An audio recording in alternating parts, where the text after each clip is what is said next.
Всем неравнодушным к творчеству привет, я Ксюша, и в этом видео будем с вами творить.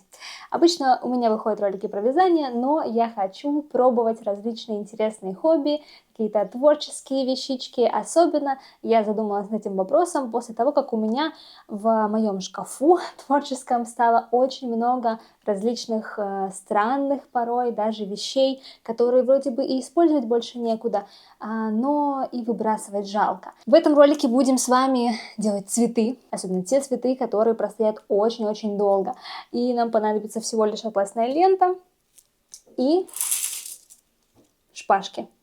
Вместо шпажек можно будет использовать какую-нибудь тонкую проволоку, но со шпажками букет будет намного прочнее. Вообще тема этого ролика сразу мне напомнила какое-то, знаете, настроение 2005, может быть, 2010 года, как раз когда подобные вещи из атласных лент, декор с атласными лентами, особенно в свадебном декоре, был просто популярен.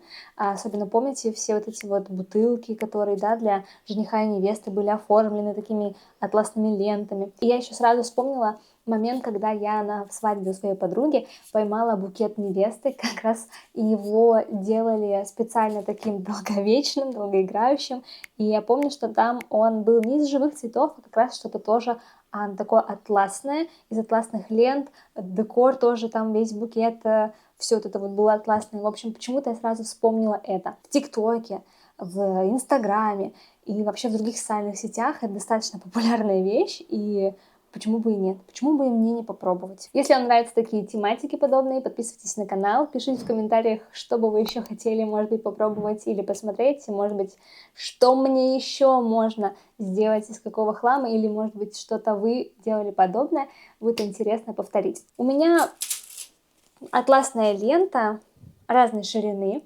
Чем шире атласная лента, тем, конечно, будут крупнее цветы. Чем меньше, тоньше, точнее, ваша лента, тем, конечно, будет больше моторики, больше мелкой работы. Ну и, соответственно, цветы будут более аккуратными, наверное, получаться, более миниатюрными. Все, что нам понадобится, это, соответственно, атласная лента, шпажки или проволока, как я уже сказала ранее. Понадобится нам еще зажигалка, либо свеча. Я рекомендую работать со свечой, с ней как-то попроще, будет вам понятно почему. Обязательно какой-то клеевой пистолет, либо, если не клеевой пистолет для сборки нашего букета, то лучше использовать двусторонний скотч. Можно взять вот такой тонкий, он как раз подойдет вместо клея.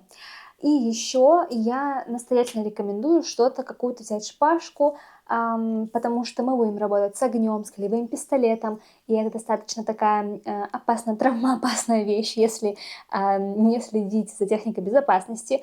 И лучше, конечно, беречь свои ручки, поэтому работайте с огнем очень аккуратно, и чтобы просто вам было потом приятно смотреть на результат работы без какой-либо травмы. Самое первое, с чего мы начинаем, это делаем заготовки для наших будущих лепестков. Нам для этого нужно нарезать нашу атласную ленту. Я использую здесь обычную карточку пластикового какого-то магазина. Можно использовать игральную карту. Это самый быстрый и удобный способ нарезать быстро полоски одинакового размера. Но если ничего такого под рукой нет, то можно вот просто линейкой. Для атласной ленты где-то в 4 сантиметра шириной. По длине кусочки должны быть 9 сантиметров. Затем я как раз складываю лепесточки.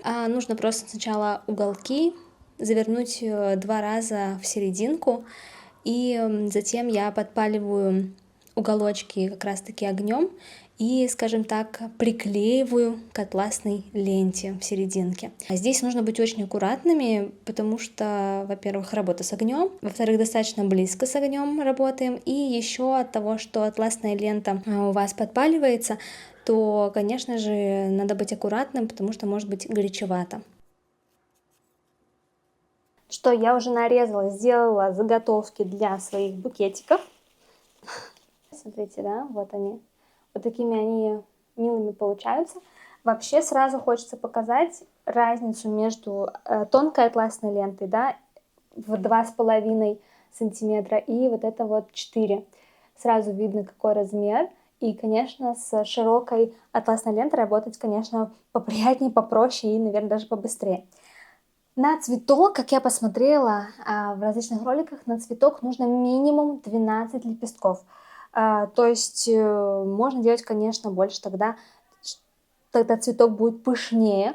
Но я буду пробовать делать как раз-таки 12-13. Посмотрим, что из этого получится. Ну и стоит сказать, что такая работа немножко медитативная, потому что ты просто можешь под сериальчик включить и делать эти заготовки.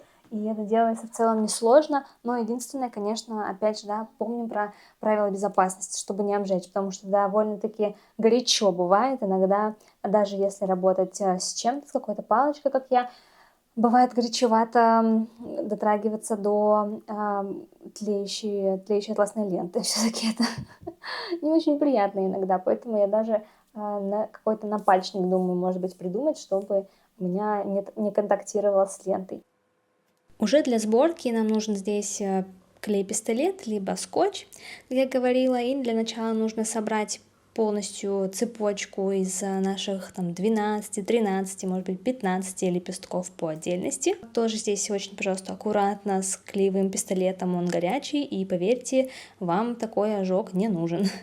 Затем мы переворачиваем все, и вот как раз-таки здесь мы приклеиваем шпажку, либо приклеиваем проволоку и начинаем просто заворачивать. А край, он как раз-таки приклеивается с помощью клеевого пистолета, либо с помощью скотча двустороннего. И аккуратненько заворачиваем. Можно делать немножко посвободнее. Я как раз в некоторых цветочках очень сильно заворачивала, очень плотно прижимала, и лепесточки получались немножко сжатыми, как будто бы только-только пытаются раскрыться. И вот так один за другим склеивайте свои бутончики своего будущего букета. У меня получилось из моей ленты где-то 17 цветов. Вот так они выглядят, очень милые, очень такие нежные бежевые розы. И я сделала также вот, пример, да, из маленьких тоже одну розочку. В целом можно вот понять, какой у них разница в размере. Розочка красная, вот из меньшей, да, из ленты в 2,5 см ширины, она такая более декоративная. Здесь же такая вот садовая роза, мне кажется, бежевая. При этом в некоторых цветах, то есть я использовала где-то минимум 13 вот этих лепесточков. А вообще, мне кажется, лучше делать больше, лучше делать до, может быть, 16-17, мне кажется, да, так цветок будет пышнее получаться и не будет таким узким, то есть он будет таким более раскрытым, что ли. Мне кажется, визуально это лучше в букете. Теперь мне нужно оформить их в букет, и я для этого буду использовать, у меня вот такая есть красивая, очень приятного глубокого оттенка, получается, это тишью, да, упаковочная бумага. И попробуем, что мне нужно будет сделать. Это вот такие, скажем так, лепестки, которые потом вокруг вот мы так вот соберем. Вообще, я сначала думала собрать просто такой, знаете, обычный букет, но потом я нашла у себя ненужный, точнее, лежащий без дела вот такой цветочный горшок из-под цветка. Цветок, к сожалению, не выжил, и я решила просто засунуть в серединку свои шпажки. Они прекрасно все цветы туда влезли, и я решила просто вот донышко обрезать, точнее обрезать все шпажки по донышку и все это зафиксировать клеем, чтобы это никуда не упало. А затем вот из тишью мы вырезаем здесь квадрат, если у вас тишью такая прямоугольной формы, да, бумага, и делаем вот такие вот лепесточки. Здесь нужно еще также эти лепесточки друг к другу, точнее к основе приклеить. Я делала здесь это с помощью скотча двустороннего, и часть скотча я приклеивала на горшочек, часть скотча по низу у меня шла именно с вот этих моих лепестков. И все, финальные штрихи, и вот у нас уже готовый букет. Вот такой нежный букет получился. Я на самом деле даже не ожидала сама, что получится такое роскошество. Мне очень нравится, как сочетается зеленая тишью с именно таким бежевым цветом атласной ленты. И мне кажется, это даже лучше и благороднее выглядит нежели, например, если бы лента была белой. Очень красиво смотрится. Теперь это просто вот может стоять, радовать глаз.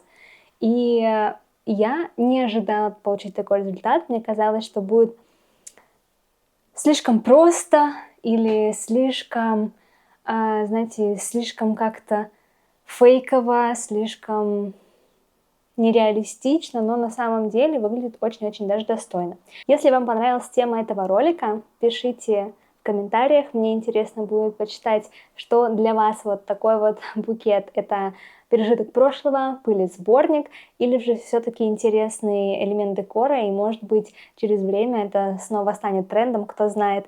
А может быть у вас уже дома или у ваших родителей стоит такой букет. Будет интересно почитать. Ну а я же с вами прощаюсь. До следующего ролика. Увидимся в новых переделках.